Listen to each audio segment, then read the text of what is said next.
এই সূরা যারা তেলাওয়াত করবে তাদের কবরের আযাব হবে না। কবরে যাওয়া লাগবে কি লাগবে না? যাওয়া লাগবে না। কার কার হাত তোলেন? একজনও নাই। সবাই কবরে যাবেন। একদিন মাটির ভেতরে হবে ঘরে মন আমার, কেন বান্ধ দালান ঘর? প্রাণ পাখি উড়ে যাবে পিঞ্জর ছেড়ে, ধরা ধামে সবই রবে তুমি যাবে চলে।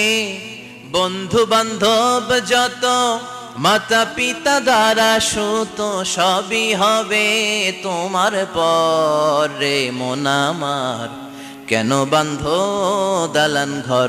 একদিন মাটির ভেতরে হবে ঘরে মন আমার, কেন বান্ধ দালান ঘর? চিল্লায় বলেন ঠিক কিনা? যাওয়া লাগবে, কেউ বাঁচতে পারবে না। দাদা চলে গেল, বাবা চলে গেল, মামা চলে গেল, আমারও যাওয়া লাগবে। সেলিব্রিটি চাই, আরো সম্পদের পাহাড় চাই। ব্যস্ত, আমরা মহা ব্যস্ত। এত ব্যস্ততা কিসের? স্টপ, থামেন, অনেক হয়েছে, আন না, বসেন, একটু ভাবেন। দাদা চলে গেল, বাবা চলে গেল, মামা চলে গেল, আমাকেও চলে যেতে হবে। মাঝে মাঝে কবরস্থানে যাবেন, যে একটু দেখবেন এই কবরস্থানে শিশুরা শুয়ে আছে, কিশোররা শুয়ে আছে, আপনার মতো তাগড়া যুবকরা শুয়ে আছে, ওদেরও রক্ত গরম ছিল আপনার মতো। আজ ওরা নাই, সব শেষ। আপনাকেও যেতে হবে। এই কবরে আমাদেরকে যেতে হবেই। কবরের প্রশ্নের উত্তর দিতে হবে। চিল্লায় বলেন ঠিক কিনা? কবরে প্রথম প্রশ্ন করা হবে, মার রব্বুক, তোমার রবের নাম কি? আমাদের রব কে? ওমা দীনুক, তোমার ধর্মের নাম কি? আমাদের ধর্মের নাম কি? বিশ্বনবীর চেহারা দেখিয়ে বলা হবে, এই লোকটাকে তুমি চিনো কিনা? চিনি না আমরা? চাঁদের চেয়ে সুন্দর তুমি, নবী আমার কমলিহি ওয়ালা, দু জাহানের বাদশা তুমি, প্যারা নবী সাল্লাল্লাহু আলা, দু জাহানের বাদশা তুমি, প্যারা নবী সাল্লাল্লাহু আলা, চাঁদের চেয়ে সুন্দর তুমি, নবী আমার কমলিহি ওয়ালা। সুবহানাল্লাহ পড়ে। আমাদেরকে জিজ্ঞেস করা হবে, রব কে? বলবো আল্লাহ। ধর্ম কি? বলবো ইসলাম। এই লোকটারে চিনো নাকি? আমরা বলবো চিনি, আমাদের প্রাণের নবী মুহাম্মদ সাল্লাল্লাহু। তিনটা প্রশ্নের উত্তর করতে পারলে এডিশনাল আর একটা প্রশ্ন, ওমা ইলমুক। এই তিনটা প্রশ্নের উত্তর জানলা কেমনে? নকল করছো নাকি? বাংলাদেশে নকল আছে না নাই? কোথায় নকল করে? হ্যাঁ, কিছু লিজেন্ড আছে দেখি, একেবারে জামার ভিতরে নকল, টুপির ভিতরে নকল, স্কেলের ভিতরে নকল, মৌজার ভিতরেও নকল। আছে না নাই? কথা বলেন। ফেরেশতারা বলবে, তুমি তিনটা প্রশ্নের উত্তর করলে কি করে? আপনাকে বলতে হবে, আমি কোরআন থেকে শিখেছি, আমি হাদিস থেকে জেনেছি। চিল্লায় বলেন ঠিক কিনা? তখন ফেরেশতারা বলবে, আহলান ওয়া সাহলান, মারহাবান, কংগ্রাচুলেশন, তুমি উত্তর করতে পেরেছো। ইফসাহু লাহু কবরুহু ৭০ যিরান, আপনার কবরটারে ৭০ হাত লম্বা বানিয়ে দেয়া হবে। ইফতাহু লাহু বাবুন ইলাল জান্নাহ, জান্নাতের দিকে দরজা করে দেয়া হবে। ইউলবাসু মিন লিবাসিল জান্নাহ, জান্নাতের পোশাক পরিয়ে দেয়া হবে। আর বলা হবে, নাম কানাউমিল আরুস, বাসর রাতে কনেকে নিয়ে বর যেমনি শান্তির ঘুম, আরামের ঘুম দেয়, তুমিও ঘুম দাও, ঘুমাও। You should get some sleep now, you are very tired man. ঘুমাও, অনেক হয়েছে, ঘুমাও। তোমার এই ঘুম কেউ ভাঙাবে না, ইসরাফিলের সিঙ্গার ফুৎকার ছাড়া। আল্লাহ লম্বা ঘুম যেন দিতে পারি, তৌফিক দাও। আর যারা ইসলাম বিরোধী, কোরআন বিরোধী, বিশ্বনবী বিরোধী, তাদেরকেও প্রশ্ন করা হবে, তোর রব কে? মার রব্বুক, সে বলবে, লা আদরি, আমি কিছু জানি না, আমি মাফ চাই, দোয়াও চাই। কথা কন, জানি না, আমি কিছুই মনে করতে পারছি না, আমি কিছু জানি না, আমার ধর্ম নাই, কর্ম নাই, আমার ধর্ম যার যার, উৎসব সবার, আমার কোনো ধর্ম টর্ম নাই, আমার কোনো নামাজ রোজা নাই, আমার কোনো রব নাই। দ্বিতীয় প্রশ্ন, ওমা দীনুক, তোর ধর্মের নাম কি? সে বলবে, ধর্ম কি? আমি জানি না, আমি ধর্মরে গালি দিতাম, আমি দুনিয়া ইসলাম রে বাস দিতাম, আমি আলেম ওলামাদের বিরোধিতা করতাম, আর শাহবাগের মঞ্চে উঠে ভাষণ দিতাম। আছে না নাই? সব গুমর ফাঁস হয়ে যাবে। ইয়াউমুত তাকাবুন, এরপর বিশ্বনবীর চেহারা দেখিয়ে বলা হবে এই লোকটারা চিনো নাকি? সে বলবে চিনি না, তবে আমার বন্ধুরা তার বিরুদ্ধে ব্লগে লিখতো, আমিও ব্যাড ব্যাড কমেন্টস করে দিতাম, এই লোকটার বিরুদ্ধে আমি কার্টুন বানাতাম, এই বিশ্বনবীর বিরুদ্ধে আমি কথা বলতাম। চিল্লায় বলেন ঠিক কিনা?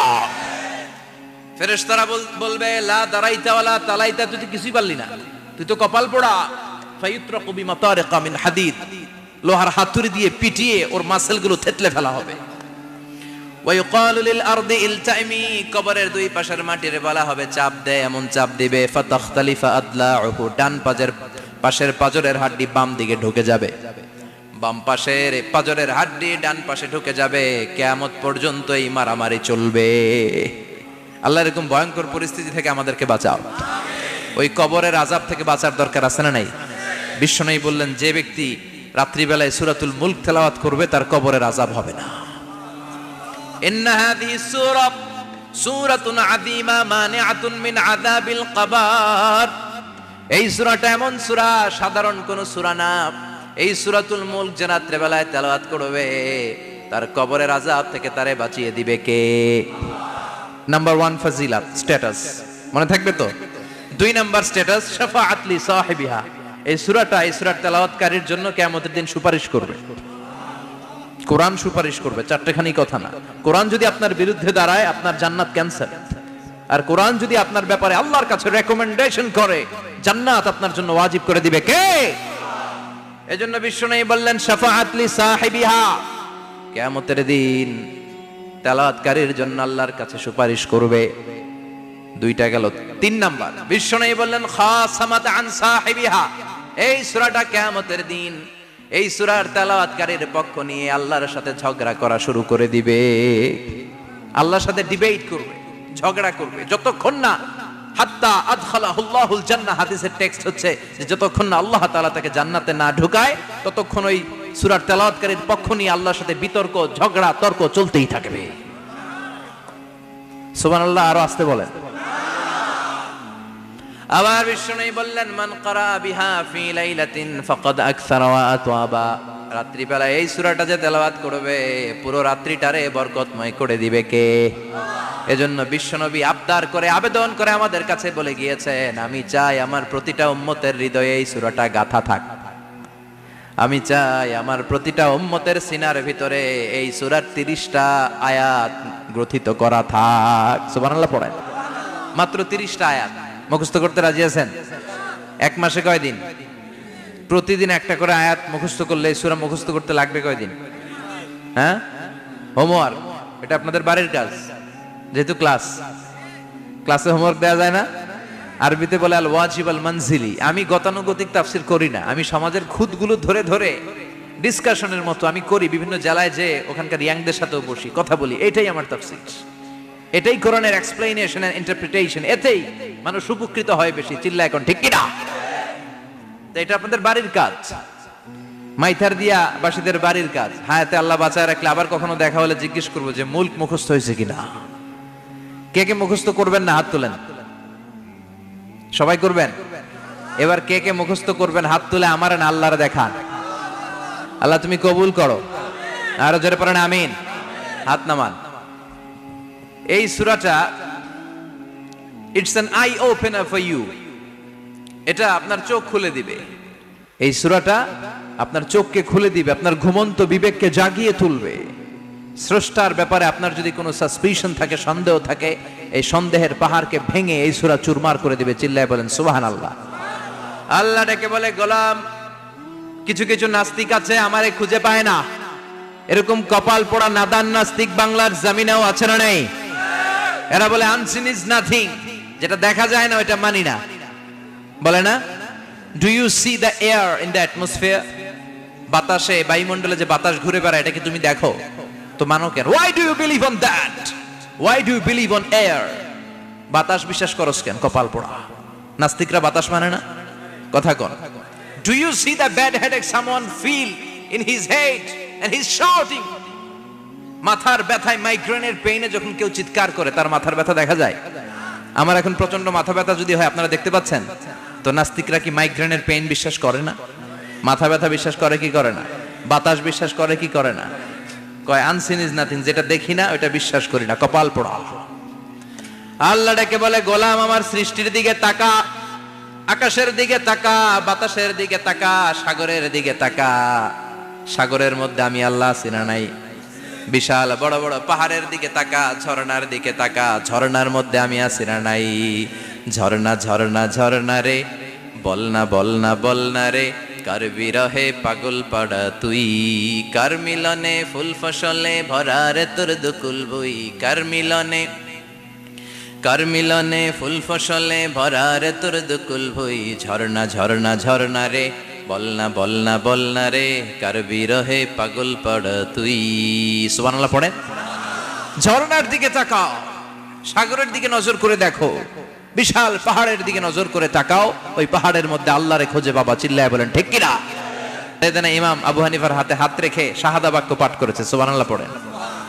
ঝিনুকের ভেতর লুকিয়ে থাকে যেমন মতি, ঝিনুকের ভেতর লুকিয়ে থাকে যেমন মতি, কালমা শাহাদাতে আছে আল্লাহর জ্যোতি, কালমা শাহাদাতে আছে আল্লাহর জ্যোতি।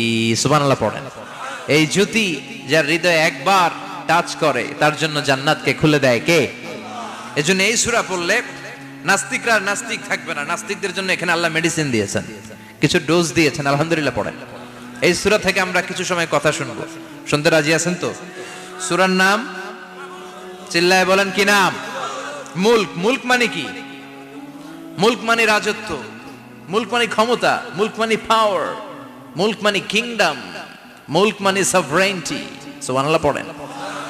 রব্বুল আলামিন বলেন, তাবারাকাল্লাযী বিয়াদিহিল মুলকু ওয়া হুয়া আলা কুল্লি শাইইন কাদির। সুমহান সেই সত্তা যার হাতে ক্ষমতা আর তিনি সব বিষয়ে ক্ষমতাশীল। সুবহানাল্লাহ।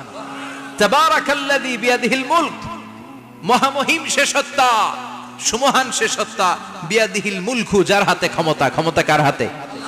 চিৎকার করে বলতে হবে, কার হাতে? নাকি আমাদের হাতে? না সরকারের হাতে, পুলিশের হাতে, র্যাবের হাতে, মাশরাফির হাতে, হিরো আলমের হাতে? ক্ষমতা কার হাতে? ক্ষমতা শুধুমাত্র একজনের হাতে। চিল্লায় বলেন তিনি কে? আল্লাহর হাতে ক্ষমতা, আর তিনি হচ্ছেন সকল ক্ষমতার উৎস, centre of the all powers. সব ক্ষমতার উৎস কে? নাকি জনগণ? আমরা কিন্তু এটাই শিখি, এদেশে আমাদেরকে রাষ্ট্রীয়ভাবে শিখানো হয়, এটা রাষ্ট্রীয় কুফরি। সকল ক্ষমতার উৎস জনগণ নয়, সকল ক্ষমতার উৎস কে? উনি ক্ষমতার উৎস, তিনি ক্ষমতাশীল, মহা ক্ষমতাধর, তার ক্ষমতার সাথে কারো তুলনা হয় না। আমাদের কি ক্ষমতা আছে? কথা বলেন। বল্লা পোকার কামড় খাইছেন? হ্যাঁ, মৌমাছি কামড়াইছে? মৌমাছি কামড়াইলে চিল্লাচিল্লি শুরু করে, তো কি ক্ষমতা আছে আপনার?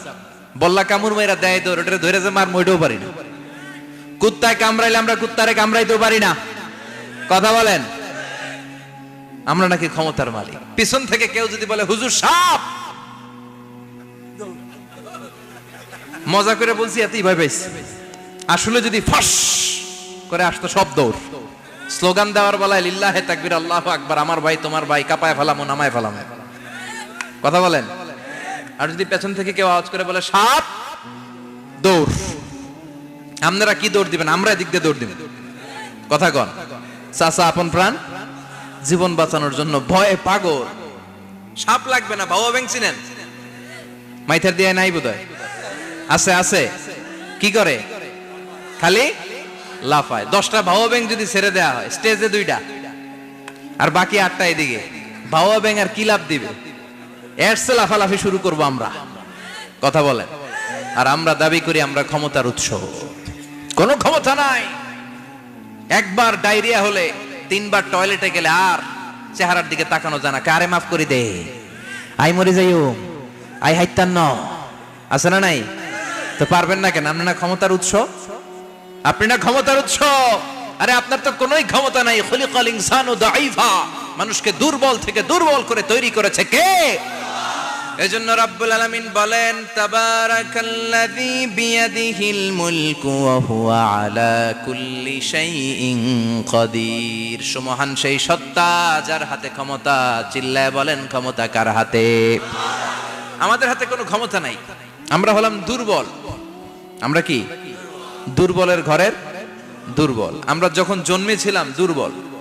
আমার ছোট্ট একটা মেয়ে আছে, আমি অবাক হয়ে থাকি যে আমিও তাইলে ছোটবেলায় এরকম ছিলাম, না খাওয়ালে খেতে পারে না, পেশাব পায়খানা করে, ঘর নষ্ট করে, বমি করে, দাঁড়াতে পারে না, শুইতে পারে না, লালা পড়তে থাকে, ক্লিন করতে হয়, সব সময় তাকে আল্লাহর আদেশে দেহে ঢুকে, আল্লাহর আদেশে বের হয়ে যায়, ঠিক কি না? এই যে ছোট্ট বাচ্চাটার দেহের ভিতরে যে রুহু ঢুকলো, কে দিল? 120 দিনের আগে মানব শিশুর দেহের ভিতরে কিন্তু রুহের ফুৎকার হয় না। সহিহ বুখারীর বর্ণনা 40 40 40 340 কত কথা বলেন? প্রথম 40 থাকে নুতফা, তারপরের 40 হয় আলাকা, তারপরের 40 হয় মুদগা, sperm drop, blood clot and then the little flesh. ছোট্ট নাপাক পানি ছিলাম, শুক্রাণু ছিলাম। আমরা কি ছিলাম? শুক্রও ছিলাম না, শুক্রাণু, শুক্রের অণু। এক ফোঁটা শুক্রের মধ্যে 20 কোটি অণু থাকে। ওই 20 কোটির একটা ছিলাম আমি আর আপনি। সুবহানাল্লাহ বাড়িতে গিয়ে বললেন। ডিম্ব আমরা ছিলাম না, আমরা ছিলাম ডিম্বাণু। ডিম্বের এই ডিম্বাণু আর শুক্রাণু দুইটা মিলে আল্লাহ আমাদেরকে বানায় ফেললেন জাইগট, সেখান থেকে এমব্রয়ো, তারপরে আস্তে আস্তে ইনিশিয়াল স্টেজগুলো শেষে একটার পর একটা স্টেজ পার করে তিনি আমাদেরকে বানালেন আলাকা, সেখান থেকে মুদগা। আমাদের দেহের ভেতরে তিনি স্কেলিটন ভরে দিলেন, কঙ্কাল, মাথার স্কাল দিলেন, খুলি দিলেন, নাক কান গলা দিলেন, আমার রেসপিরেটরি সিস্টেম চালু করে দিলেন। কত ছোট ছিলাম আমি, ক্ষুদ্র ছিলাম আমি। ফালয়ানজুরিল ইনসানু মিম্মা খুলিকা, খুলিকা মিম্মাইন দাফিক। মানুষের উচিত তার সৃষ্টি প্রক্রিয়ার দিকে নজর করে তাকানো। বাবার পিঠ থেকে সবেগে নির্গত হওয়া পানি দিয়ে মায়ের পেটে তোমারে ঢুকায় দিল কে? নাপাক পানি থেকে ছোট্ট ব্যাঙ্গাচির মতো ছিলাম, জোকের মতো মায়ের জরায়ুর দেয়ালে লেগেছিলাম। সেখান থেকে বড় করতে করতে আমার রেসপিরেটরি সিস্টেম, আমার হেয়ারিং সিস্টেম, আমার সব সিস্টেমগুলো তিনি আমার দেহের ভিতরে সেট করে দিল। চিল্লায় কোন সুবহানাল্লাহ। 120 দিনের সার্টেন পিরিয়ড শেষে তিনি দেহের ভিতরে রুহের ফুৎকার দিলেন। দেয়া মাত্রই আমার রুহুতে ধপ ধপ ধপ শুরু হয়ে গেছে। ওই যে ধপ ধপ শুরু হয়েছে, আজও থামে নাই। এই ধপ ধপ থামলে বাঁচবেন, দম ফুরাইলে আমরা ঠুস হয়ে যাবো, ঠিক কিনা? হায় রে মানুষ রঙিন ফানুষ, দম ফুরাইলে তবু তো ভাই কারোরই নাই একটুখানি। হায় রে মানুষ রঙিন ফানুষ, রঙিন ফানুষ, হায় রে মানুষ। সুবহানাল্লাহ বলেন। সে আল্লাহ বললেন, গোলাম, জীবন আর মরণের মাঝখানে আমি তৈরি করেছি রুহু। পৃথিবীর বিজ্ঞানীরা সব বানাতে পারে, কম্পিউটার বানাতে পারে, প্লেন বানাতে পারে, হেলিকপ্টার বানাতে পারে, রকেট বানাতে পারে, কিন্তু গোটা বিশ্বের সব বিজ্ঞানীরা মিলে কি রুহু বানাতে পারে নাকি? কথা বলেন। গত বছর সোফিয়া নামে একটা রোবট আসছিল না? কথা কন। ওটা মাথা উঁচু করে নিচু করে কথা বলতে চায়, মানুষের মতো হতে চায়। আসলে কি মানুষ? ওটার মধ্যে কি রুহু আছে? রুহু বানাইতে পারবে কেউ? এই রুহু নিয়ে যে কত গবেষণা, মুমূর্ষ রোগীদের উপর গবেষণা চালিয়েছে অনেক। বুলেট প্রুফ গ্লাসের ভিতরে মুমূর্ষ রোগীকে রেখে রেখে তারা চেক করতে চেয়েছে আমেরিকান বিজ্ঞানীরা যে রুহু কোন দিক দিয়ে বের হয়। তারা ওজন করে দেখে, মানুষ মরে গেলে কোন লাশের ওজন বেড়ে যায়, কোন লাশের ওজন কমে যায়। যেটাতে কমে গেছে 2-1 কেজি কমে যায়, তার অবাক। কিরা আগে ছিল 80 কেজি, এখন হইছে 78 কেজি, তার মানে 2 কেজি না, এটাই রুহু। এটাই কি? এটা হচ্ছে গবেষণার ধাপ। অনেকগুলো মডিউল তারা আনে, অনেক মুমূর্ষ রোগীকে গ্লাস ফিটিং করা, ইন্টেনসিভ কেয়ারে রেখে তারা অবজার্ভ করে, আর অক্সিজেন মাস্ক খুলে দিয়ে তারা দেখে যে লোকটা ছটফট করে কিভাবে মরে। মরার আগে ওজন মাপ ছিল 80 কেজি, মরে গেছে পরে আবার ওজন দিয়ে দেখে 78 কেজি। কমছে কয় কেজি? বিজ্ঞানে কয় পাইছি। সবাই কয় কি পাইছো? কয় রুহু। কই পাইলেন? কয় আগে 80, এখন 78, 2 কেজি। রুহুর ওজন কয় কেজি?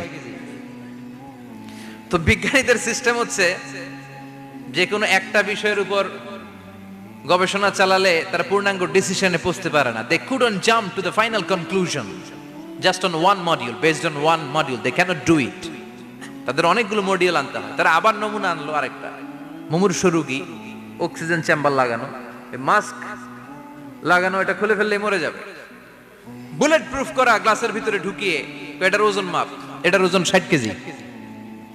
এবার মাছ খুলছে ছটফট ছটফট করে, এটা শেষ। এবার মাপ দেখ, এবার মাইপা দেখা গেছে 63 কেজি। কয় কেজি বাড়ছে? এক একটার এক এক সিস্টেম হইতেছে, কোনোটা কমে, কোনোটা বাড়ে, কোনোটা কিচ্ছু হয় না। সবাই কয় তাইলে আপনি রুহু পাইলেন কই? আগেরটা কম ছিল, মনে করছিলেন 2 কেজি কমছে, ওইটাই রুহু, এখন 3 কেজি বাইরে গেছে, মিলাইবেন কি দিয়া? কথা কন। আল্লাহ ডেকে বলে, গোলাম কিয়ামত পর্যন্ত একটার পর একটা মুমূর্ষু রোগীকে বুলেট প্রুফ গ্লাসের ভেতরে ঢুকাতে পারবি, গবেষণা করতে পারবি, মাগার রুহু খুঁজে পাবি না। চিল্লায় বলেন ঠিক কি না? কারণ এই রুহুর মালিক কে? সে আল্লাহ বললেন, আল্লাযী খালাকাল মাউতা ওয়াল হায়াতা লিয়াবলুয়াকুম আইয়ুকুম আহসানু আমালা। জীবন আর মৃত্যু বানালাম তোমাদেরকে পরীক্ষা করার জন্য। পরীক্ষা আছে না নাই? গোটা দুনিয়াটাই পরীক্ষা। আল্লাহ যারে পছন্দ করে বেশি তার পরীক্ষাও। আসাদুন নাসি বালাআন আল আম্বিয়া। এই পৃথিবীতে আল্লাহ সবচেয়ে বেশি বালা মুসিবত দিয়ে পরীক্ষা করেছেন নবীদের। কারণ নবীরা আল্লাহর কাছে কম প্রিয় না বেশি প্রিয়? যেহেতু প্রিয় বেশি, পরীক্ষা। এজন্য মুমিনের উপর যদি পরীক্ষা আসে, মুমিনের উপর যদি অত্যাচার আসে, মুমিনের উপর যদি ধৈর্যের পরীক্ষা আসে, জেল জরিমানা আসে, মুমিন ওইটারে ভয় পায় না। মুমিন ভয় পায় একজনকে। চিল্লায় বলেন তিনি কে? কারণ আল্লাহর ঘোষণা, ওয়ালা তাহিনু ওয়ালা তাহজানু। ঘোষণাটা কার? ভয় নাই, তোদের চিন্তা নাই। আনতুমুল আ'লাউনা ইন কুনতুম মুমিনিন। তোমরাই বিজয়ী হবা যদি মুমিন হও। যদি মুমিন হও। এজন্য ধৈর্যের পরীক্ষা দিতে হবে, আল্লাহর উপর তাওয়াক্কুল করতে হবে, অত্যাচার আর জুলুম আল্লাহর নামে সহ্য করে যেতে হবে। চিল্লায় বলেন ঠিক কি না? কারণ মুসলিমের সাথে আল্লাহ থাকে। মুসলিমের বদদুয়াকে বিশ্বনবী ভয় করতে বলেছেন। কারণ মুসলিমের বদদুয়ার মাঝে আর আল্লাহর মাঝে পর্দা থাকে। যারা দুনিয়ার বুকে জুলুম করে তাদেরকে ক্ষমতার মসনদ থেকে নামিয়ে দেয় কে? আর যারা মজলুম হয়, যাদের রক্ত দিয়ে জমিন ভেজে, তাদেরকে জমিনের ক্ষমতা দিয়ে দেয় কে? আর যারা রক্ত ঝরায়, ইতিহাস বলে তারা শেষ পর্যন্ত প্রাণ আর জান নিয়ে পালাবার জায়গাটা পায় না। চিল্লায় বলেন ঠিক কি না? এজন্য মুমিন খুব ভালো করে জানে, রাত্রি যত গভীর হয়, সুবহে সাদিকের সময় কাছে আসতে থাকে। গর্ভবতী নারীর পেটের জ্বালা যন্ত্রণা, ব্যথার পেইন যত বাড়ে, নতুন মেহমান আগমনের সময় কাছে আসতে থাকে। তেমনি ইসলামের পক্ষের শক্তির উপর যদি অত্যাচার, অনাচার, স্টিম রোলার বেড়ে যায়, এটা প্রমাণ করে ইসলামের বিজয়ের সময় কাছে আসতে শুরু করেছে। চিল্লায় বলো ঠিক কি না? এজন্য রাব্বুল আলামিন ডেকে বলেন, গোলাম লিয়াবলুয়াকুম আইয়ুকুম আহসানু আমালা। কে ভালো আমল করো, কে খারাপ আমল করো, এজন্য আমি জীবন মরণ তৈরি করেছি। চিল্লায় কোন ঠিক কি না? এরপর আল্লাহ বললেন, ওয়ালাকাদ যায়্যানাস সামাআদ দুনিয়া বিমাসাবিহা ওয়া জাআলনাহা রুজুমান লিশ-শায়াতিন। সুবহানাল্লাহ বলেন। ওয়ালাকাদ যায়্যানাস সামাআদ দুনিয়া। মাইকম্যান কোথায়? সাউন্ডটা বাড়াও। এত দুর্বল কেন তোমার সাউন্ড? মনে হচ্ছে আমি মাইক ছাড়া কথা বলছি। সাউন্ডটাকে স্ট্রং করো। ওয়ালাকাদ যায়্যানাস সামাআদ দুনিয়া। I have beautified the closer sky with candles, with light and stars. আল্লাহ বললেন, আমি দুনিয়ার আকাশকে তারা দিয়ে সুশোভিত করেছি। আকাশে তারা আছে না নাই? এগুলো এমনি এমনি হয়েছে না? তৈরি করছে কে? বিশ্বাস হয়? কোনো সন্দেহ আছে? এখন তো লাইটিং ফাইটিং এর যুগে তারার যে কি সৌন্দর্য আমরা বুঝি না। আমরা যখন ছোটবেলা গ্রামে যেতাম, রাতের বেলা তারার মেলা, কি সুন্দর, একটার চেয়ে একটা সুন্দর। শুকতারা, ধ্রুব তারা, সপ্তর্ষি মণ্ডল, 7টা তারার একটা চেইন আছে, চেনেন এগুলো? কি সুন্দর তারা! এগুলো তৈরি করে রেখেছে কে? প্রথম আকাশের মহাশূন্যকে আল্লাহ এই তারকা দিয়ে বিউটিফাই করেছেন। It's a candle. আল্লাহ সাজিয়ে রেখেছেন। আমরা খালি চোখে যেটা দেখি, এটা কিন্তু আকাশ না, এটা প্রথম আকাশ নয়। প্রথম আকাশ যে কত দূরে আমেরিকার নাসার বিজ্ঞানীরাও জানে না। খালি চোখে আমরা যা দেখি, এটা প্রথম আকাশের মহাশূন্য। এর অনেক অনেক অনেক উপরে প্রথম আকাশ। এরপরে দ্বিতীয় আকাশের মহাশূন্যের স্তর শুরু, এরপরে দ্বিতীয় আকাশ, তারপরে তৃতীয় আকাশের মহাশূন্যের স্তর শুরু, তারপরে তৃতীয় আকাশ। একটার চেয়ে আরেকটা বড়। প্রথম আকাশের চেয়ে দ্বিতীয় আকাশ কত বড় বলি? আপনার হাতের আংটিটা যদি সাহারা মরুভূমিতে আপনি ছুঁড়ে ফেলে দেন, পুরো মরুভূমির তুলনায় আংটি যত ছোট, আল্লাহর দ্বিতীয় আসমানের তুলনায় আল্লাহর প্রথম আসমানটা ঠিক তত ছোট। একটা একটার চেয়ে একটা বড়, একটার চেয়ে একটা বড়। এই সূর্য দেখে আমরা অবাক হয়ে যাই। 9,30,00,000 মাইল দূরে, এই পৃথিবীর চেয়ে 13 লক্ষ গুণ বড়। এটার সানশাইন, আলো আসতে পৃথিবীতে 8 মিনিট 18 সেকেন্ড লেগে যায়। আমরা মনে করছি সূর্যই বড়। আমরা বসে আছি মাইথার দিয়াতে, তাই না? এই জায়গাটার নাম কি? মাইথার দিয়া। কি খালি এতটুকু প্যান্ডেলের সমান? কত বড় মাইথার দিয়া! এই পুরো মাইথার দিয়া কোন থানায় পড়ছে?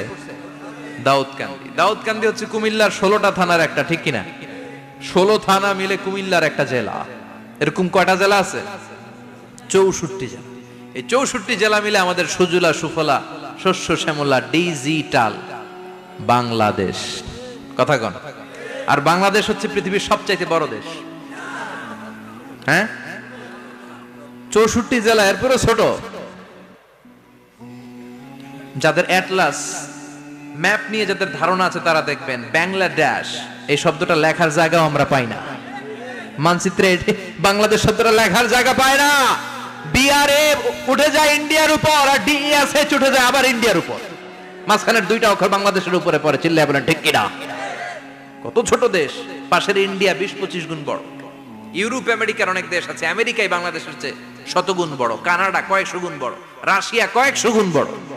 এরকম প্রায় 200 দেশ নিয়ে পৃথিবীর স্থলভাগ, আর 70% হচ্ছে শুধু পানি। এই সব মিলে আমাদের এই পৃথিবী। আর এত বড় পৃথিবীর চেয়েও নাকি সূর্য 13 লক্ষ গুণ বড়। তার মানে সূর্যই বড় না, সূর্যের চেয়ে অনেক বড় তারা আছে। সূর্যের পরে পৃথিবীর সবচেয়ে কাছের যে তারা বা স্টার, ওটার নাম হচ্ছে প্রক্সিমা সেন্ট্রাই। নাম কি? প্রক্সিমা সেন্ট্রাই। এরপরে আলফা সেন্ট্রাই এ, আলফা সেন্ট্রাই বি, ইটা ক্যারিনা, বেটেলজিউস। এরকম একটার পর একটা তারা। যেই সূর্য পৃথিবীর চেয়ে 13 লক্ষ গুণ বড়, বেটেলজিউস নামে একটা তারা আছে, ওটা সূর্যের চেয়ে 33 কোটি গুণ বড়। তার মানে কি বেটেলজিউসই সবচেয়ে বড় না? ছোট্ট একটা তারা। এই বেটেলজিউসরে খেয়ে ফেলাইতে পারে এরকম 1000 কোটি গুণ বড় সাইজের তারা আছে না নাই? এরকম কয়েক বিলিয়ন তারা নিয়ে আমাদের গ্যালাক্সি গঠিত। আমাদের গ্যালাক্সি, এটার নাম মিল্কি ওয়ে। এটার নাম কি? আমাদের গ্যালাক্সি। এই গ্যালাক্সিতে আমাদের অবস্থান। এরকম কত হাজার কোটি গ্যালাক্সি আছে আমেরিকার নাসার বিজ্ঞানীরাও জানে না। আমাদের গ্যালাক্সির সবচেয়ে কাছের যে গ্যালাক্সি, ওই গ্যালাক্সিটার নাম হচ্ছে অ্যান্ড্রোমেডা। কি নাম? অ্যান্ড্রোমেডা। আমাদের গ্যালাক্সি থেকে কেউ যদি কাছের গ্যালাক্সি অ্যান্ড্রোমেডাতে যেতে চায়, তার 2.5 মিলিয়ন লাইট ইয়ার্স সময় লেগে যাবে। কথাটা কঠিন হয়ে গেছে, আমি ভেঙে বলি, তারপরে সুবহানাল্লাহ কইেন। আমাদের গ্যালাক্সির নাম মিল্কি ওয়ে। মিল্কি ওয়ে থেকে যদি কেউ অ্যান্ড্রোমেডাতে যেতে যায়, কত সময় লাগবে? 2.5 million light year. Light year মানে আলোকবর্ষ। আলোর গতিতে যদি ছোটা যায়, 2.5 মিলিয়ন মানে হচ্ছে প্রায় 25 লক্ষ। তাহলে পৃথিবীতে সবচেয়ে দ্রুতগামী যে বিষয়টা আবিষ্কৃত হয়েছে সেটা হচ্ছে আলো। এই যে লাইট মারলে যে ছোটে, এই লাইট প্রতি সেকেন্ডে 1,86,000 মাইল বেগে ছুটতে পারে। 1 মিনিটে না, 1 ঘন্টা না, 1 মিনিটে না, 1 সেকেন্ডে আলো চলে যায় কয় mile? 1,86,000। Could you imagine that? আপনি কল্পনা করতে পারেন? তাই তো মাথা নাড়াইতেছেন। এটা কি কল্পনা করা যাবে? আমার তো তার ছিঁড়ে যাচ্ছে। 1 সেকেন্ডে নাকি আলো ছুটে 1,86,000 মাইল বেগে। 1 সেকেন্ড শব্দ কইতে তো 2 সেকেন্ড লাগে। কথা কোন? এর মধ্যে আলো চলে গেছে 1,86,000 মাইল। তো কোন রকেট যদি আপনি পান, যে রকেট দিয়ে সেকেন্ডে 1,86,000 মাইল বেগে রকেটটা ছুটবে প্রতি সেকেন্ডে, খেয়াল করেন, ঘন্টায় না, মিনিটে না, কিসে? সেকেন্ডে। যে রকেটটা সেকেন্ডে 1,86,000 মাইল বেগে ছুটবে, ওই রকেটটা দিয়ে আমাদের গ্যালাক্সি থেকে আমাদের পাশের গ্যালাক্সি অ্যান্ড্রোমেডাতে পৌঁছতে আপনার 25 লক্ষ বছর লেগে যাবে। সুবহানাল্লাহ বাড়িতে গিয়ে বললেন। এরকম বিশাল বিশাল তারা দিয়ে আমাদের আকাশটারে বিউটিফাই করেছে কে? এজন্য আল্লাহ বললেন, ওয়ালাকাদ যায়্যানাস সামাআদ দুনিয়া বিমাসাবিহা ওয়া জাআলনাহা রুজুমান লিশ-শায়াতিন। আমি এই দুনিয়ার আকাশটারে সুন্দর সুন্দর তারকারাজি লাইটের মতো সেটিং করে সুশোভিত করেছি। আবার এই তারকা দিয়ে আমি শয়তানদেরকে প্রহারও করেছি। সুবহানাল্লাহ। শয়তানদেরকে আল্লাহ তারা মেরে আঘাত করে। সুবহানাল্লাহ বলেন।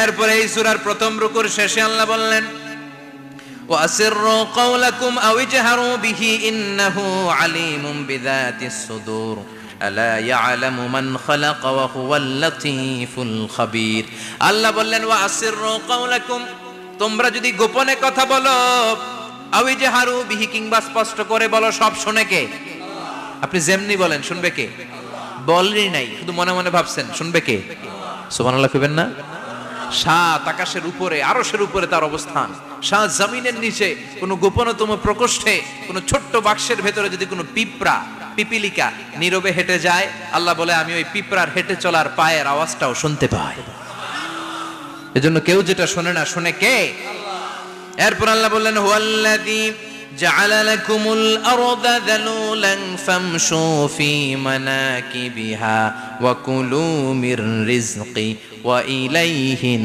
নুশুর সুবহানাল্লাহ বলেন আল্লাহ ডেকে বললেন গোলাম তোমাদের জন্য জমিনটারে আমি বিছানা বানিয়েছি আল্লাযী জাআলা লাকুমুল আরদা ফিরাশা জমিনটারে বিছানা বানিয়েছে কে এই বিছানার মতো সমতল জমিন দিয়ে তোমরা হেঁটে বেড়াও চলে বেড়াও হেলে দুলে পড়ার সুযোগ নাই ঠিক কি না এই যে মাইথার দিয়ে আজকের যে ময়দান এটা যদি বিছানার মতো সমান না হয়তো বসতে পারতেন কথা কোন এই ময়দানের প্যান্ডেলের এদিক দিয়ে উঁচা এদিক দিয়ে গর্ত এদিক দিয়ে নিচা এদিক দিয়ে খাড়া কেমন হইতো কথা কোন কেউ আমারে দেখতো কেউ দেখতো না কেউ দাঁড়াইয়া কেউ বইসা আছে না নাই কিন্তু জমিনটারে সমতল বানালো কে আপনি যদি বিমান থেকে যদি আপনি দেখেন বিমানের গ্লাস দিয়ে জানলা দিয়ে যদি আপনি নিচের দিকে তাকান আপনি দেখবেন মনে হবে পুরো জমিনটাকে আল্লাহ সবুজ কার্পেট দিয়ে কার্পেটিং করে রেখেছে এই সৌন্দর্য দিয়েছে কে আবার রব্বুল আলামিন বলেন জমিনটারে সমান দেখে কার্পেটিং দেখে মনে করো না তোমরা বেঁচে গিয়েছো আমার দেয়া বিধান আমার জমিনে যদি কায়েম করতে না পারো এই কার্পেটিং করা জমিনের ভেতরে আযাব আছে না নাই এই পুরো জমিনের ভেতরে আছে আগুন আর আগুন আগ্নেয়গিরির অগ্নুৎপাত জ্বালামুখে বিস্ফোরণ করে দিয়ে গোটা বিশ্বটারে মুহূর্তে মেসাকার করে দিতে পারে কে এজন্য আল্লাহ ডেকে বললেন গোলাম আমিনতুম মান ফিস সামাই আন ইয়াখসিফা বিকুমুল আরদা ফাইযা হিয়া তামুর তোমরা কি ভেবেছো নাকি বেঁচে যাবা আমি চাইলেই পুরো জমিনটারে কাঁপিয়ে দিতে পারি আন ইয়াখসিফা বিকুমুল আরদ খাসাফ মানে ল্যান্ডস্লাইড খাসাফ মানে কি ল্যান্ডস্লাইড ভূমিধস ভূকম্পন আর্থকোয়েক আছে না নাই বাংলাদেশে তো ভূমিকম্প হয় না না টের পাইছেন মাঝে মাঝে মাঝরাতে হয় না 3টার দিকে নিজেই দৌড় দিব না বাচ্চারা লইয়া দৌড় দিব লুঙ্গি পইরা দৌড় দিব না লুঙ্গি ছাড়া দৌড়ামু কথা কও এই ভূমিকম্প আছে না নাই আল্লাহ বলে মনে করো না জমিনটা সমতল কার্পেটিং করে দিয়েছি এই কার্পেটিং এর ভিতরেও আগুনের দলা আছে না নাই আবার আল্লাহ বললেন আমিনতুম মান ফিস সামাই আন ইউরসিলা আলাইকুম হাসিবা নিচে যেমনি কার্পেটিং করা জমিনের ভেতরে অগ্নুৎপাত রেখে দিয়েছি মাথার উপর থেকে আযাব দেওয়ার সুযোগ আছে না নাই চাইলে আল্লাহ অগ্নি বৃষ্টি দিতে পারে আগুন বৃষ্টি দিতে পারে থান্ডার বজ্রপাত দিতে পারে আপনারা লূত আলাইহিস সালামের কওমের নাম শুনেছেন তারা হোমোসেক্সুয়ালিটি সমকামিতা করত ফলে আল্লাহ তাআলা বিশাল এক চিৎকার মেরে সাইয়েদনা জিবরাইলের মাধ্যমে পুরো জমিনটারে শেষ করে দিলেন ফাজআলনা আলিয়াহা সাফিলাহা ওয়া আমতারনা আলাইহিম হিজারাতাম মিন সিজিল তাদের অপকর্মের কারণে জর্ডানের ওই এলাকাটাকে আল্লাহ বললেন জিবরাইল এলাকাটারে হাতে তুলে নে আকাশের উপরে তুলে পুরো এলাকা সহ মানুষ সহ জমিনের মধ্যে গেড়ে দে জমিনের নিচের মাটি উপরে নিয়ে গেল কে উপরের মাটি নিচে নিয়ে গেল কে পুরো জায়গাটা এখন ডেড সি হয়ে গেছে কি সি ডেড সি নাম শুনেন নাই বোধহয় আজকে শুনে রাখেন এটারে বলে মৃত সাগর এটা গজবের জায়গা ওখানে মানুষও ডুবে না লবণের ডেনসিটি সল্টের ডেনসিটি এত হাই এই পানির মধ্যে এত গজব এর মধ্যে কোনো মাছ জন্মায় না চিংড়ি জন্মায় না কাঁকড়া জন্মায় না ব্যাং হয় না শ্যাওলা হয় না কিচ্ছু বাঁচে না এটা গজবের জায়গা চিল্লায় বলেন ঠিক কিনা যে আল্লাহ জর্ডানের এলাকাটারে ধ্বংস করে দিল ওই আল্লাহ আজও আছে না নাই এই জন্য নিজ দিয়ে তিনি যেমনি আযাব দিতে পারেন ভূমিকম্প দিতে পারেন জলোচ্ছ্বাস দিতে পারেন উপর থেকে তিনি শিলাবৃষ্টি দিতে পারেন কি পারেন না মাইথার দিয়ে কখনো শিলাবৃষ্টি হয়েছিল হ্যাঁ ফসল ক্ষেত শেষ করে দেয় না ছাগল টাগল মরে যায় ছাগল যদি ইয়েতে থাকে ক্ষেতের মধ্যে বড় শিলা মাথায় পড়লে শেষ মানুষও শেষ টিনের চালও শেষ কথা কন এরপরে আল্লাহ যদি উল্কা বৃষ্টি পাঠায় উল্কা যদি পড়ে কই যাবেন কোথায় যাবেন আপনি উল্কা চিনেন মহাশূন্যে বিশাল পাথরের খণ্ড ঘর্ষণ খেয়ে পৃথিবীর ভেতরে ঢুকে যায়। এই পৃথিবীতে সবচেয়ে বড় উল্কাপিণ্ড পড়েছে সাউথ আফ্রিকাতে। সাউথ আফ্রিকার একটা সিটি আছে হোবা সিটি। এই হোবা শহরে 60 মেট্রিক টন ওজনের একটা উল্কা পড়েছিল, যেখানে পড়েছে পুরো জায়গাটা বিশাল খাদ হয়ে গিয়েছে। এরকম একটা উল্কা যদি এখানে পড়ে আজকে, বাঁচার উপায় আছে? যে বিল্ডিং এ আমরা থাকি, রাত্রে বেলায় ঘুমাই আর ধুম্মা চলে ধুম দেখি রাতে, ওই বিল্ডিং এ যদি একটা পড়ে, কথা কন, ডান্স ক্লাব গুলার উপর যদি পড়ে, পতিতালয় যেগুলা আছে ওগুলা যদি পড়ে, যেই হোটেল গুলার মধ্যে আকাম কুকাম হয় ওইটার উপর যদি পড়ে, নাকি আল্লাহর এখন দেয়ার ক্ষমতা নাই? কথা কন। তার মানে বেঁচে গেছো, পার পেয়ে গেছো মনে করো না, নিজ দিয়েও আযাব আছে, উপর দিয়েও আযাব আছে। চিল্লায় বলেন ঠিক কিনা? এজন্য ভয় পেতে হবে একজন সত্তাকে, তিনি কে? সব ক্ষমতার মালিককে। এরপর আল্লাহ বললেন আওয়ালাম ইয়ারাউ ইলা আত-তায়রি ফাওকাহুম সাফাতিন ওয়া ইয়াকবিদনা মা ইউমসিকুহুন্না ইল্লা রাহমান ইন্নাহু বিকুল্লি শাইইন বাসীর। সুবহানাল্লাহ বলেন। আল্লাহ বলেন তোরা নাস্তিক হস কেমন করে? মানুষ নাস্তিক হয় কেমন করে? মানুষ কি মুক্ত বিহঙ্গের দিকে নজর করে তাকায় না? আকাশে মুক্ত বিহঙ্গ নাই? বিহঙ্গ বুঝছেন তো? পাখি। পাখির কথা কোরআনে বললো কে? সুবহানাল্লাহ কইবেন না? ওয়া আরসালা আলাইহিম তায়রান আবাবিল। আবার কাবা ভাঙতে এলে পাঠাওয়া বাবিল। দাও খোদা দাও আমায় আবার উমর দরজ দিল। দাও খোদা দাও আমায় আবার উমর দরজ দিল। সুবহানাল্লাহ পড়েন। এই যে আল্লাহ বললেন ওয়া আরসালা আলাইহিম, তারপর তায়রান আবাবিল। তায়ের মানে পাখি, তায়ের মানে কি? আবার জান্নাতে যারা যাবে তাদেরকে পাখির ভুনা গোশত খাওয়াবে কে? জান্নাতে যাওয়ার সাথে সাথে প্রথমে আল্লাহ আপনাদেরকে মেহমানদারি করবে মাছের কলিজা দিয়ে। খাইবেন? মাছের কলিজার কথা শুনে জিহ্বায় পানি আসছে নাকি? আউয়ালু তুআমিন ইয়াকুলুহু আহলুল জান্নাতি ফাজিয়াদাতু কাবিদিল হুত। প্রথমে মাছের কলিজা, এরপরে পাখির ভুনা গোশত। তার মানে পাখির কথা কোরআনে আছে না নাই? আবার সাইয়েদনা সুলাইমান আলাইহিস সালামের একটা পাখি ছিল, এটার নাম কি ছিল? হুদহুদ পাখি। মাথার উপর দিয়ে চলতো, আর ওইটার চোখে জুমিং পাওয়ার আল্লাহ এত বেশি দিয়েছিল, এটা জমিনে নজর করলে বুঝতে পারতো কয় হাজার ফিট নিচে পানি আছে, পানিটা মিষ্টি না লবণাক্ত না কেমন, দেখে দেখে মুহূর্তের মধ্যে সাইয়েদনা সুলাইমানের কাছে সব তথ্য সরবরাহ করে দিত। কোন সুবহানাল্লাহ। এজন্য আল্লাহ বললেন নাস্তিক গুলো কি পাখির দিকে তাকায় না? এই পাখির দিকে তাকালে পাখির রব আল্লাহরে খুঁজে পাওয়া যায়। পাখির দিকে তাকালে, মুক্ত বিহঙ্গের দিকে তাকালে কেমন করে পাখিগুলো উড়ে যায়। এই পাখিগুলো আকাশে ধরে রাখে কে? মা ইউমসিকুহুন্না ইল্লার রহমান। ওই রহমান ছাড়া কেউ পাখিগুলোর শূন্যে ধরে রাখতে পারে না। কত শত আয়াতে যে আল্লাহ পাখির কথা বলেছেন হিসাব নাই। কত ধরনের পাখি যে আল্লাহ বানিয়েছেন কোনো হিসাব নাই। আপনারা ঘরে জিওগ্রাফিক্যাল চ্যানেলগুলো দেখেন? হ্যাঁ, না জি বাংলা দেখেন? স্টার জলসা, কিরণমালা, কি দেখেন? জিওগ্রাফিক্যাল চ্যানেল দেখবেন। ওখানে দেখবেন একটা পাখি আল্লাহ তৈরি করেছে, পৃথিবীর সবচেয়ে ছোট পাখি, নাম হলো হামিং বার্ড। কি নাম? The smallest bird ever in the world. সবচেয়ে ছোট। এটা প্রাপ্তবয়স্কে 3 থেকে 5 ইঞ্চি লম্বা হয়। এটার পূর্ণ যৌবন এটা লম্বা কতদূর? 3 থেকে 5 ইঞ্চি। এটা প্রতি সেকেন্ডে ডানা ঝাপটাতে পারে 80 বার। কয়বার? আমাদের ডানা আছে না 2টা? আপনি আপনার ডানা 1 সেকেন্ডে কয়বার ঝাপটাতে পারবেন? হ্যাঁ, আমি ঝাপটাইলাম, কয়টা হয়েছে 1 সেকেন্ডে? হ্যাঁ, 3টা 4টা ঝাপটা দিতেই আমার সেকেন্ড শেষ। কিন্তু এই পাখিটা প্রতি সেকেন্ডে তার 2 পাখা ঝাপটায় কয়বার? পৃথিবীর সব পাখি সামনে ওড়ে, তো এই পাখি সামনে যেমনি ওড়ে, এট দ্য সেম টাইম এই পাখি পিছনের দিকে উঠতে পারে। সুবহানাল্লাহ। বাড়িতে যায় বললেন। ইউরোপের আল্পস পর্বতমালায় গুগল করবেন যে আজকে গুগলে লিখবেন যে আলপিন সুইফট একটা পাখি আছে। এই পাখিটা একবার যখন শূন্যে উড়াল দেয়, উড়ন্ত অবস্থায় এটা আকাশে 6 মাস থাকতে পারে। আকাশের মেঘের আপ থেকে পানি খায়, শূন্যে ভেসে বেড়ানো পোকামাকড় ধরে খেয়ে বেঁচে থাকে। 6 মাস পর একবার জমিনে ল্যান্ড করে, নামে কয়েকদিন থেকে আবার উড়াল মারে, আবার উড়াল মারলে আবার 6 মাস। আলপিন সুইফট। আরেকটা পাখি আছে, অদ্ভুত পাখি, নাম হোমা বার্ড। এই হোমা বার্ড উড়ন্ত অবস্থায় ডিম পেড়ে দেয়, আর ওই ডিমটা জমিনে পড়ার আগেই মাঝখানে ডিম ফেটে বাচ্চা বেরোয়, বাচ্চা উঠতে শুরু করে দেয়। এই পাখিগুলোর কথা কোরআনে আছে না নাই? এজন্য আল্লাহ বললেন আওয়ালাম ইয়ারাউ ইলা তাইরি ফাওকাহুম সাফাতিন ওয়া ইয়াকবিদনা মা ইউমসিকুহুন্না ইল্লার রাহমান ইন্নাহু বিকুল্লি শাইইন বাসীর। আল্লাহ বললেন নাস্তিকগুলো কি পাখির দিকে নজর করে তাকায় না? পাখির দিকে নজর করে যদি তাকায় তখন পাখির রব আল্লাহরে খুঁজে পাবে। চিল্লায় বলেন ঠিক কিনা? পাখিকে আরবিতে বললে তয়ের। সবাই বলেন পাখির আরবি কি? বিমানের আরবিও তয়ের। পাখি আরবি যা, বিমান আরবিও। এই পাখি নিয়ে গবেষণা করে বিমান বানাইছে। সুবহানাল্লাহ কইবেন না?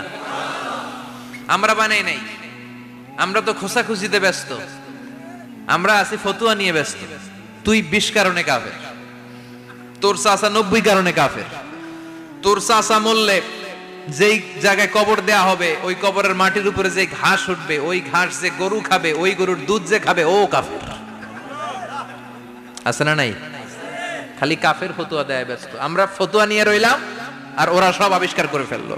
উইলবার রাইট আর অরভিল রাইট, এই দুই ভাই 1903 সালে এই বিমান আবিষ্কার করেছে এই আয়াতের উপর গবেষণা করে।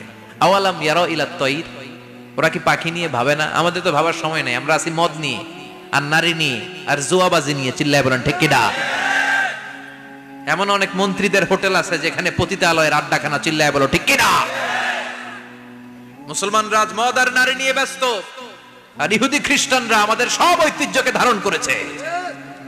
উইলভার রাইট অরভিল রাইট গবেষণা শুরু করে দিল। পাহাড়ে শুয়ে শুয়ে দুই ভাই খালি পাখির ছবি আঁকে, কেমনে পাখিগুলো ডানা ঝাপটা মেরে ওঠে, কেমনে নামে। গবেষণা করতে করতে করতে প্লেন বানায় ফেললো 1903 সালে। আজ থেকে 100 বছর আগের স্টোরি শোনাচ্ছি আপনাদের। তখনকার বিমান এখনকার বিমানের মতো ছিল না। আপনি দেখবেন যে শুরুতে বিমান কেমন ছিল। শুরুতে ভাঙ্গাচুরা দুইটা পাখা নিয়ে একটু উড়ে আবার ধপাস করে পড়ে, কিন্তু আশা হারায় নাই, আবার উড়ে ধপাস করে পড়ে। আমেরিকাতে সুবিধা করতে পারেনি। ফ্রান্সের এক কিং তাদেরকে ডোনেট করেছে বিপুল অঙ্কের টাকা দিয়ে। তারা প্রথম ফ্রান্সের একটা শহর থেকে আরেকটা শহরে পৃথিবীর প্রথম প্যাসেঞ্জার প্লেন নিরাপদে ল্যান্ড করেছে। মানুষের উড়ার স্বপ্ন সফল হতে শুরু করলো। এখন বিভিন্ন ধরনের বিমান একটার পর একটা শুরু হয়েছে। এই পৃথিবীর সবচাইতে দ্রুতগামী যে বিমানটা আগে ছিল নাম ছিল কনকর্ড, যাত্রীবাহী বিমান। এটার পরে এখন একটা বাইরে হয়েছে বোম সুপারসনিক। কি নাম? Bomb supersonic. এত স্পিডে চলে, এই মাত্র দেখলেন এদিকে, এরপর দেখবেন নাই ওইদিকে। সুবহানাল্লাহ পড়েন। কি বিশাল বিশাল ডবল ডেকার গুলো নিয়ে শূন্যে উড়াল দেয়। A3 এয়ার বোয়িং A380 বর্তমান পৃথিবীতে সবচেয়ে বড় প্যাসেঞ্জার বিমান। কার্গো বিমান তো এগুলোর 7-8 ডবল বড় হয়। I'm talking about the passenger plane A380। 525 জন যাত্রী নিয়ে এটা শূন্যে উড়াল দেয়। 525 জন যাত্রী, কেবিন ক্রু, পাইলট, বিমানের ওজন, খাবার দাবারের ওজন, ফুয়েলের ওজন, 525 জনের লাগেজ টাগেজের ওজন, এই সব নিয়ে শূন্যে উড়াল দেয়। সুবহানাল্লাহ কইবেন না? এই বিমান আবিষ্কারের আগ পর্যন্ত গোটা বিশ্বব্যাপী সব দেশে দেশে ছিল সেনাবাহিনী আর নৌবাহিনী। বিমান আবিষ্কার হওয়ার সাথে সাথেই শুরু হয়ে গেল বিমান বাহিনী, এয়ার ফোর্স, মিলিটারি। এখন বোম সুপারসনিক বানায়, এখন ড্রোন হামলা করে, এখন মিসাইল হামলা করে, এখন স্যাটেলাইট পাঠায়। আমরাও পাঠাইছি। কি নাম? Bangabandhu satellite. We launching the Bangabandhu satellite channel last year. আমরা বঙ্গবন্ধু স্যাটেলাইটও পাঠাইছি উপরে। সবকিছু পাখির উপর গবেষণা করে হয়েছে। চিৎকার করে বলেন ঠিক কিনা? এজন্য আল্লাহ ডেকে বললেন, গোলাম ওরা কি পাখির দিকে তাকায় না?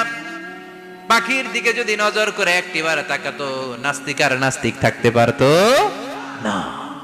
এজন্য নাস্তিকদের জন্য সূরার ভেতরে ডোজ আছে, আই ওপেনার আছে। সর্বশেষ আল্লাহ একটা প্রশ্ন দিয়ে এই সূরাটা শেষ করলেন। প্রশ্নটা শুনবেন? শুনবেন সবাই?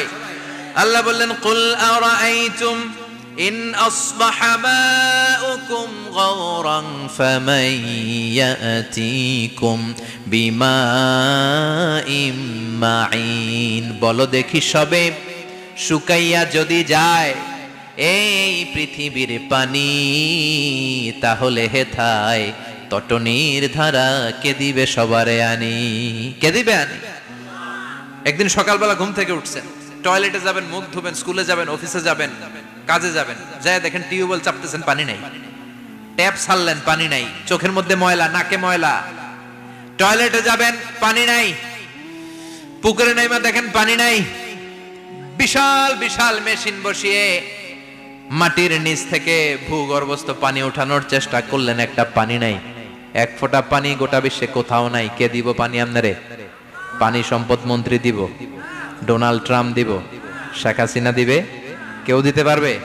এক ফোঁটা পানি বানানোর ক্ষমতা আমাদের নয়, ঠিক কিনা? পানির বৈজ্ঞানিক নাম হচ্ছে H2O। কি নাম? এই দেশে H2 নিয়ে কত কথা আছে না নাই? হাইড্রোজেনের দুইটা মলিকিউল, অক্সিজেনের একটা মলিকিউল।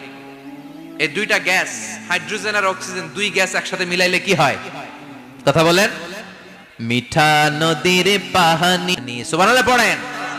আল্লাহ বললেন ঘুম থেকে উঠে যদি দেখো পৃথিবীর সব পানিগুলো একেবারে পৃথিবীর নিচে চলে গেছে, কোন মাধ্যম দিয়ে এক ফোঁটা পানির জোগাড় আর বন্দোবস্ত করা যায় না, কে তোদেরকে পানি এনে দিবে? কথা কন। আল্লাহ ছাড়া এক ফোঁটা পানি এনে দেওয়ার মতো ক্ষমতা কারো আছে নাকি? আবার পানি থেকে পৃথিবীর সব কিছুরে বানালো কে? ওয়াজআলনা মিনাল মাই কুল্লা শাইইন হাই আফালা ইউমিনুন। আল্লাহ বললেন পানি থেকে গোটা বিশ্বের সব আমি বানালাম, সব জীবিত জিনিস তৈরি হয়েছে পানি থেকে। এটা কোরআনের কথা, কার কথা? আর ১৫০০ বছর পর বিজ্ঞানীরা এখন বলছে পানি থেকেই সব প্রাণ এসেছে। সুবহানাল্লাহ পড়েন। বিজ্ঞানীদের রিসার্চে এসেছে পৃথিবীর সর্বপ্রথম যে প্রাণীটার উৎপত্তি, এটার নাম নাকি অ্যামিবা। কি নাম? It's a very small unicellular organism in the world. এককোষী শৈবাল অ্যামিবা এসেছে পানি থেকে, ওদের কথা। তারপরে এসেছে জুপ্লাঙ্কটন, ফাইটোপ্লাঙ্কটন, ব্যাকটেরিয়া প্লাঙ্কটন, একটার পর একটা ডেভেলপ করেছে, সব এসেছে পানি থেকে। পানি নাই তো কিচ্ছু নাই। পানি হচ্ছে প্রাণের ব্লুপ্রিন্ট। চিল্লায় বলেন ঠিক কিনা? পানির মধ্যে সব প্রাণের অস্তিত্ব রেখে দিয়েছে কে? আবার ফলের মধ্যে আল্লাহ পানি দিয়ে বললেন আন্না সাবাবনাল মাআ সাব্বা।